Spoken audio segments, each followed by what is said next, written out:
Maasai youths in Kenya have come together for a sports competition, created as an alternative to the group's annual lion hunt, a traditional rite of passage. Hundreds competed in various games in the foothills of Mount Kilimanjaro, including spear throwing, athletics and high jump. For generations, Maasai warriors were expected to fight and kill a lion as part of a ritual centered around their transition to manhood. Serbia's act did not perform live due to medical reasons, with viewers seeing a rehearsal performance instead. The voting system is slightly different from the adult edition, as viewers were able to vote for their own country.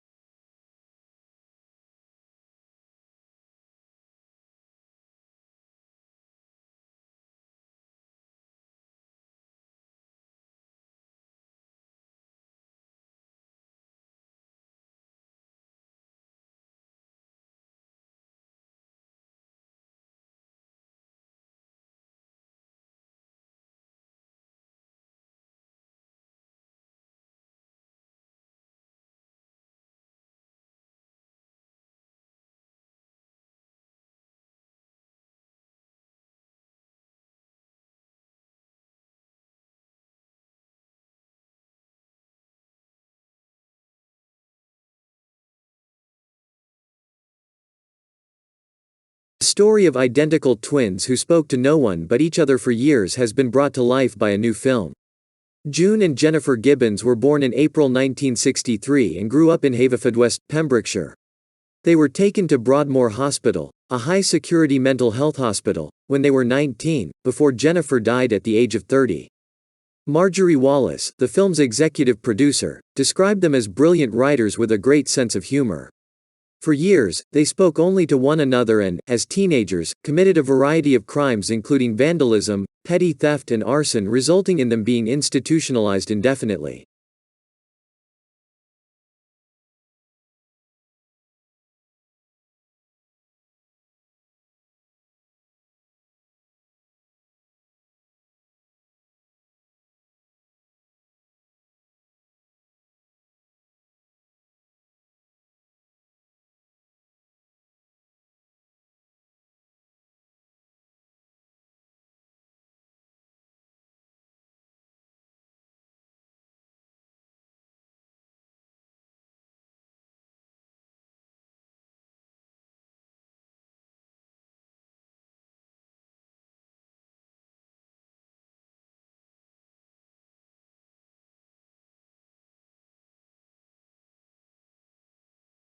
Nicola Wordsworth says her pet Tibetan Terrier Birdie shares her dietary regime. I'm a flexitarian, on-off vegan and vegetarian. I don't do dairy and I rarely do meat, says the 54-year-old from Kent. Birdie is on-off vegan and vegetarian too. And when he has meat in his food, I ensure it is sustainable, low mileage and good quality, same as for me. A UK study earlier this year found that 61% of pet owners now want to know about the environmental impact of the food they buy for their animal. Given the footprint of the pet food industry, this may well be a good thing.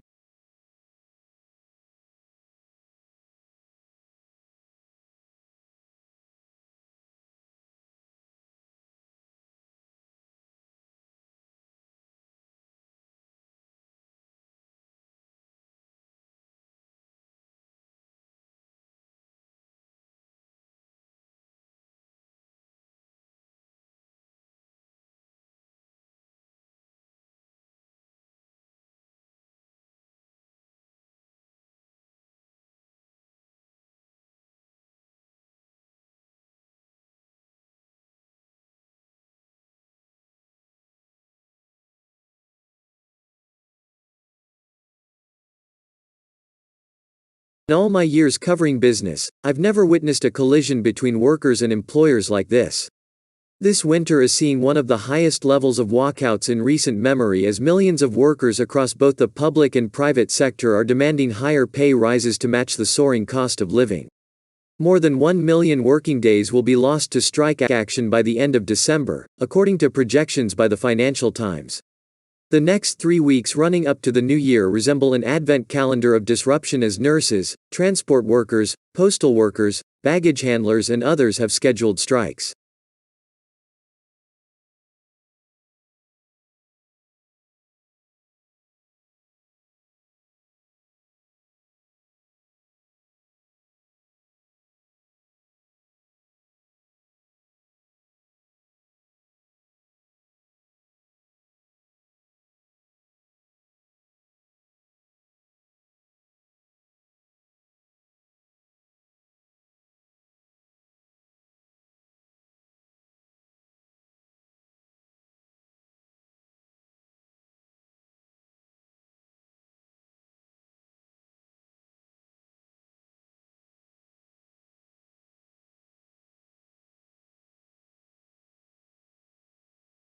teenage girl's incurable cancer has been cleared from her body in the first use of a revolutionary new type of medicine. All other treatments for Alyssa's leukemia had failed. So doctors at Great Ormond Street Hospital used base editing to perform a feat of biological engineering to build her a new living drug. 6 months later, the cancer is undetectable, but Alyssa is still being monitored in case it comes back. Alyssa, who is 13 and from Leicester, was diagnosed with T-cell acute lymphoblastic leukemia in May last year. T-cells are supposed to be the body's guardians, seeking out and destroying threats, but for Alyssa they had become the danger and were growing out of control. Her cancer was aggressive. Chemotherapy and then a bone marrow transplant were unable to rid it from her body.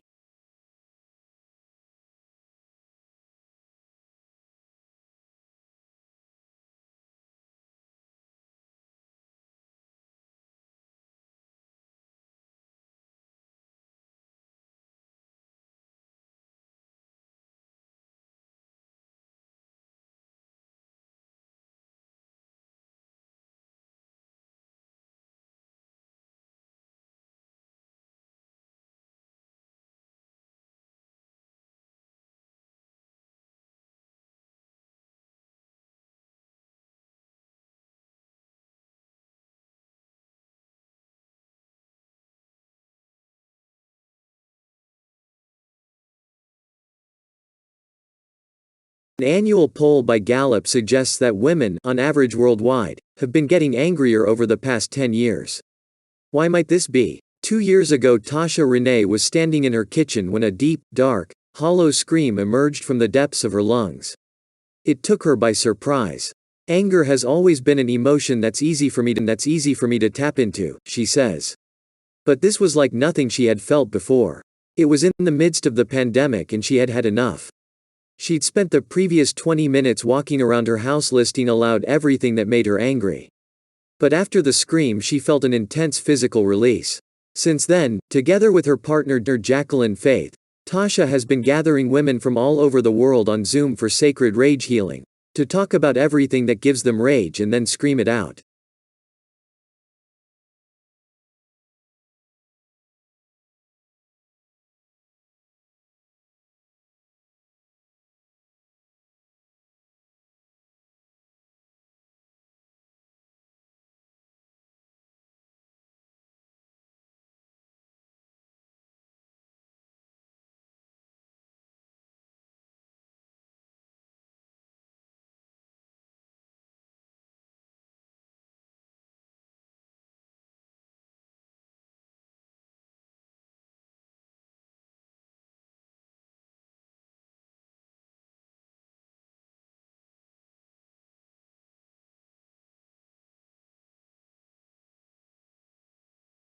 U.S. actress Selma Blair says speaking publicly about her multiple sclerosis, MS, diagnosis has had a major impact on her career in Hollywood.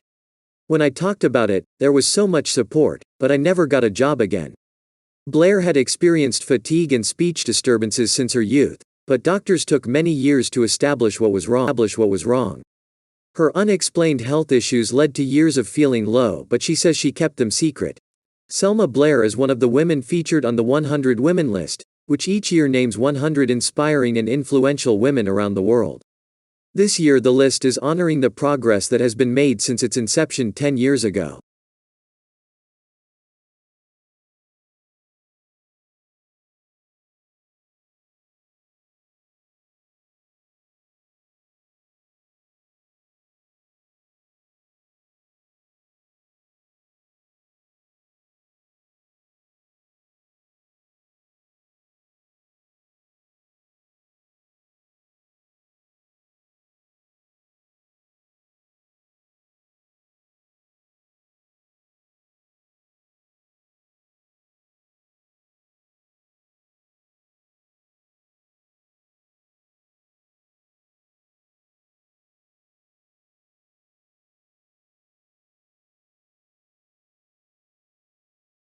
Some things are hard to remember, others are hard to forget, especially things that are traumatic. But kids, it turns out, are better than adults at forgetting the bad stuff. And now scientists think they know why. According to an animal study in the September 4th issue of the journal Science, the brains of adults erect physical barriers that keep painful memories intact.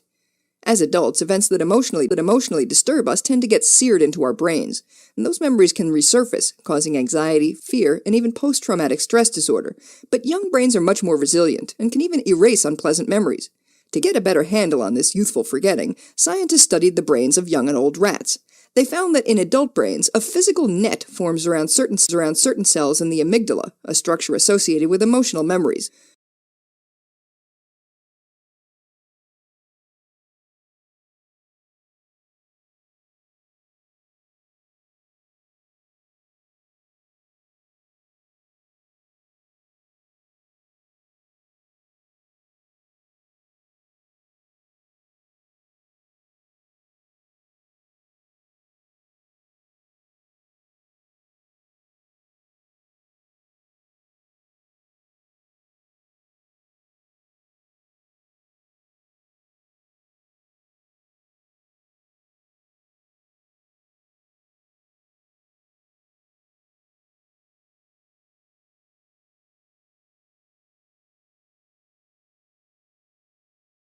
And we start today with a by-the-numbers look at a dangerous situation on Hawaii's Big Island.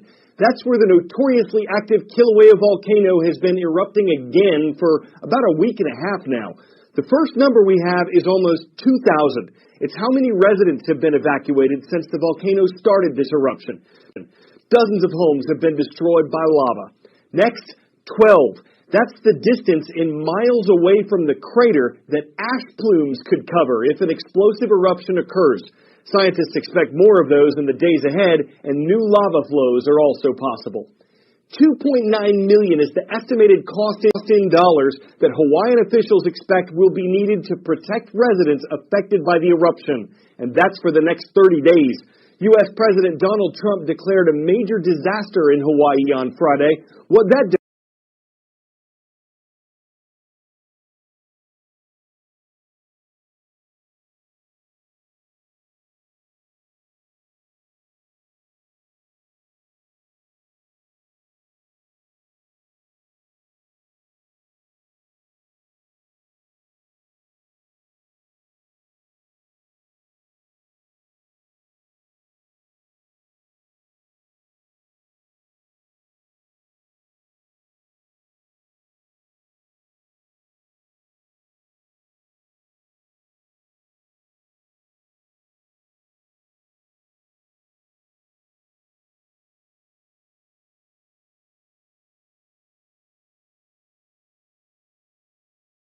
When you look at a lake, you are looking at a collection of molecules that have been there on average for about a decade.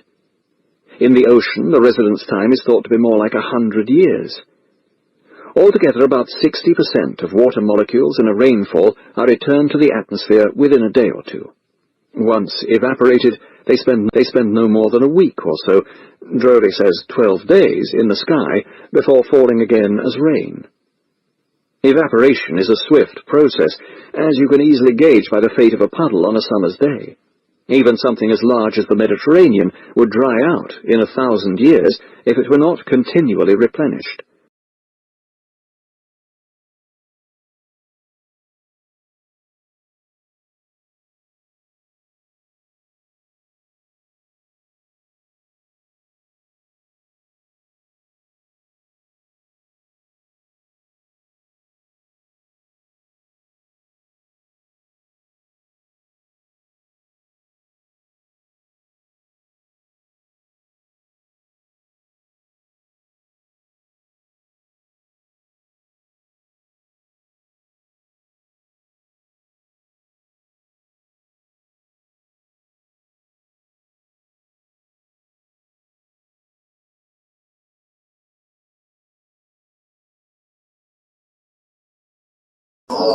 As astronomers hunt for habitable Earth-like worlds, one popular place to look is around M-stars, a type of red dwarf.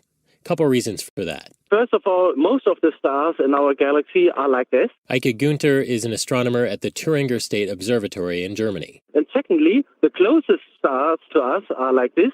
And thirdly, it's relatively easy to find planets around them which have a low mass or small diameter. M-stars are smaller and fainter than our Sun, meaning the zone around them where liquid water could exist, the habitable zone, is really close in. And in that region around the star, it's also easier to spot small exoplanets with current techniques.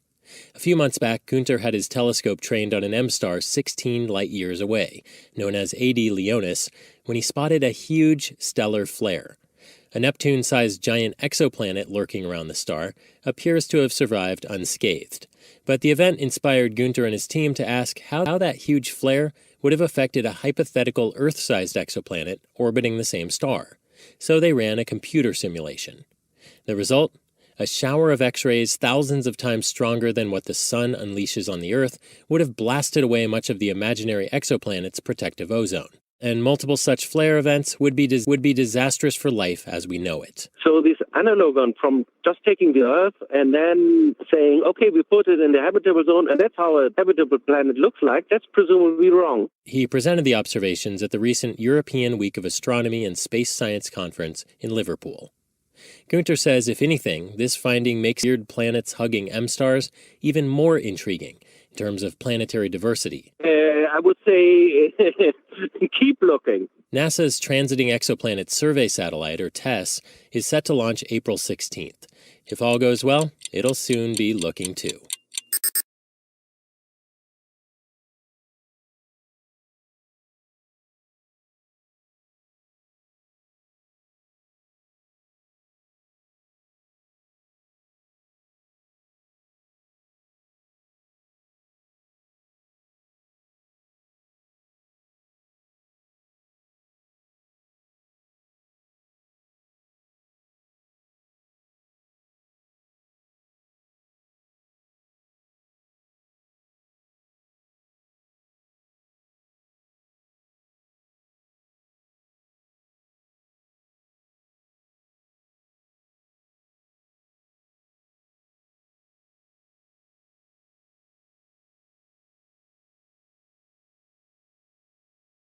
On March 27, 1964, a huge earthquake struck the Prince William Sound off the coast of Alaska. Out in the Gulf of Alaska, the ocean bottom plunges, then heaves upward a full 50 feet, and a wave starts racing for shore. Powerful ever recorded at 9.2 on the Richter scale, and it killed more than 100 people.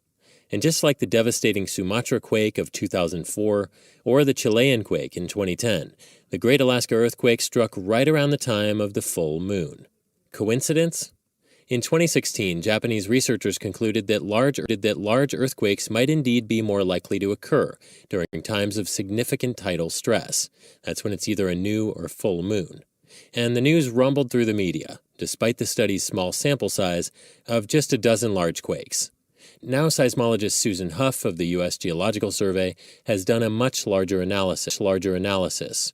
She plotted more than 200 big quakes, magnitude 8 or above, over the past 4 centuries, looking to see if they were any more likely to strike on certain days of the year, or during key phases of the moon. The answer, neatly summed up in the study's one-word abstract: no. The study's in the journal Seismological Research Letters. That's not to say we don't know of certain factors that actually do increase the risk of quakes.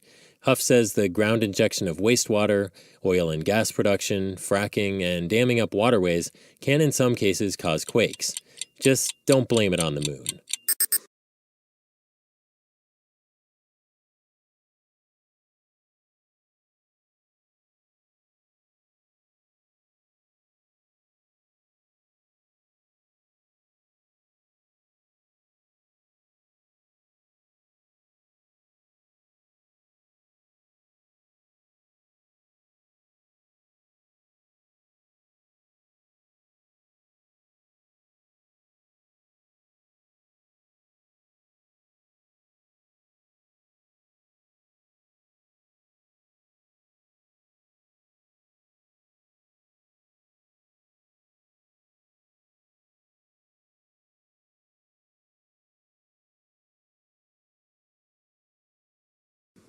I happen to love this science, and I think this position in which we have placed it is inexcusable. It's not good for science, and it's not good for society. And I don't think it has to be this way. And I don't mean that this class should be easier. It shouldn't. But your perception of these two words should not be defined by the experiences of pre-med students who frankly are going through a very anxious time of their lives. So I'm here today because I believe that a basic knowledge of organic chemistry is valuable, and I think that it can be made accessible to everybody. And I'd like to prove that to you today, if you'd let me. Would you let me try to prove that to you? Yeah.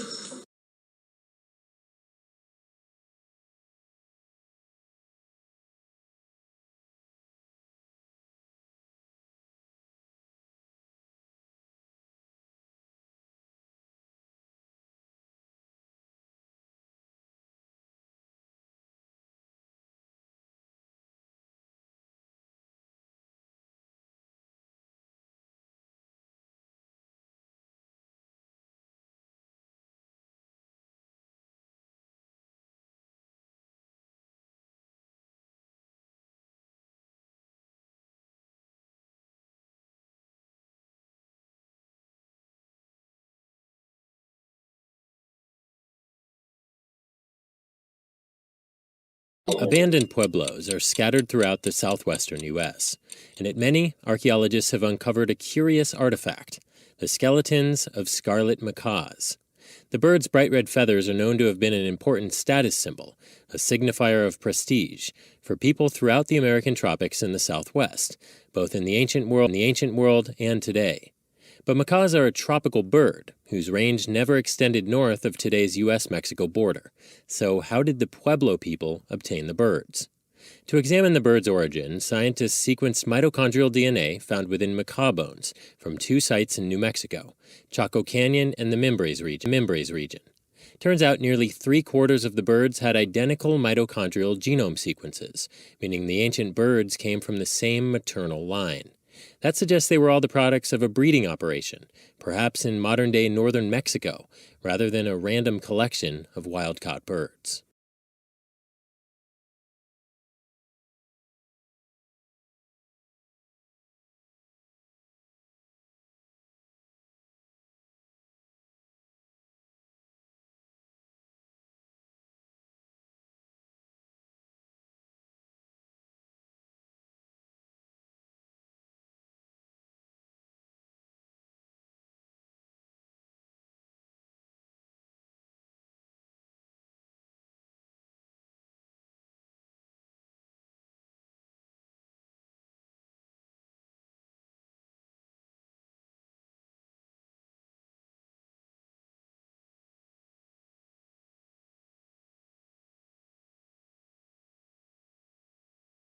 Now, the Earth naturally removes CO2 from the air by seawater, soils, plants, and even rocks. And although engineers and scientists are doing the invaluable work to accelerate these natural processes, it simply won't be enough. The good news is we have more. Thanks to human ingenuity, we have the technology today to remove CO2 out of the air using a chemically manufactured approach. I like to think of this as a synthetic forest. And there are two basic approaches to growing or building such a forest. One is using CO2-grabbing chemicals dissolved in water. Another is using solid materials with CO2-grabbing chemicals. No matter which approach you choose, they basically look the same.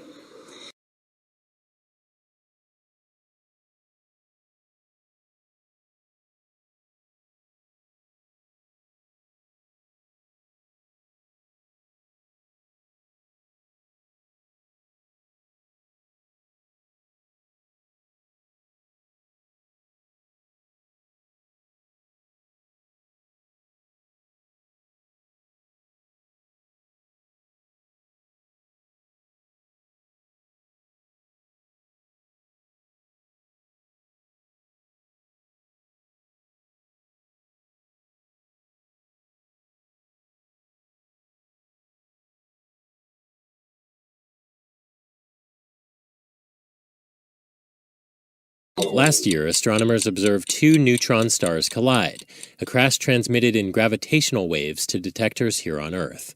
Represented in sound, you can hear a small upward sweep in frequency in the data.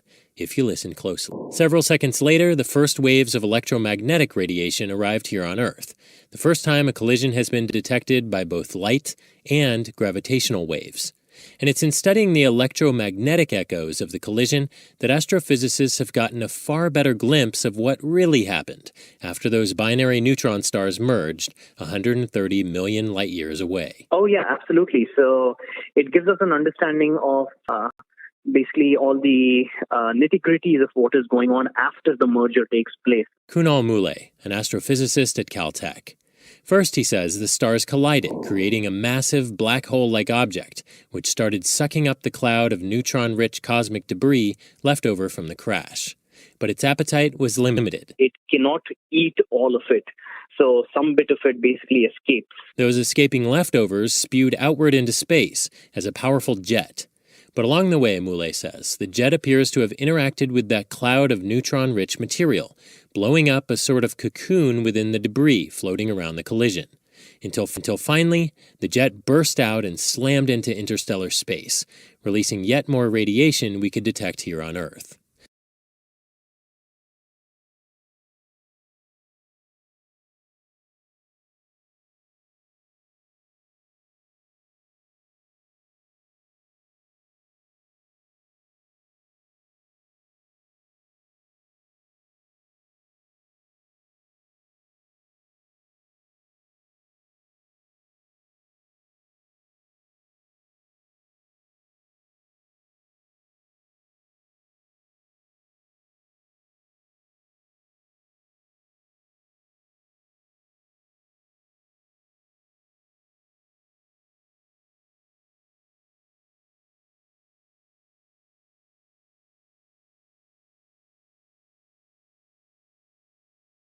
Crows, she says, are what's known as partial migrants.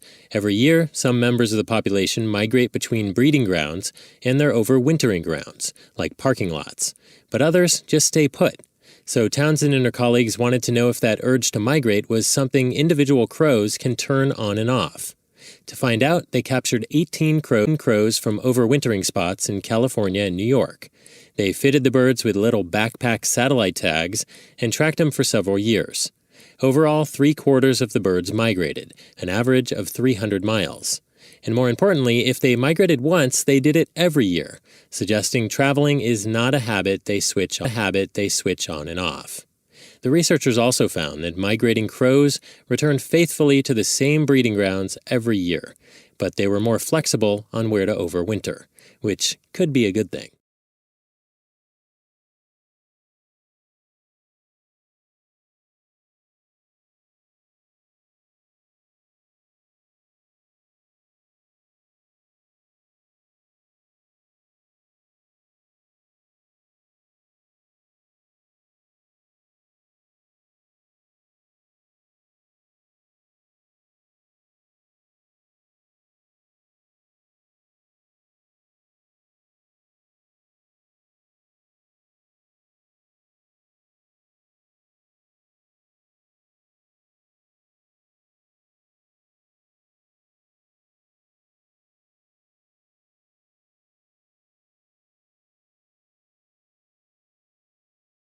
For one thing, its ancestors changed the Earth in ways that made it possible for us to evolve.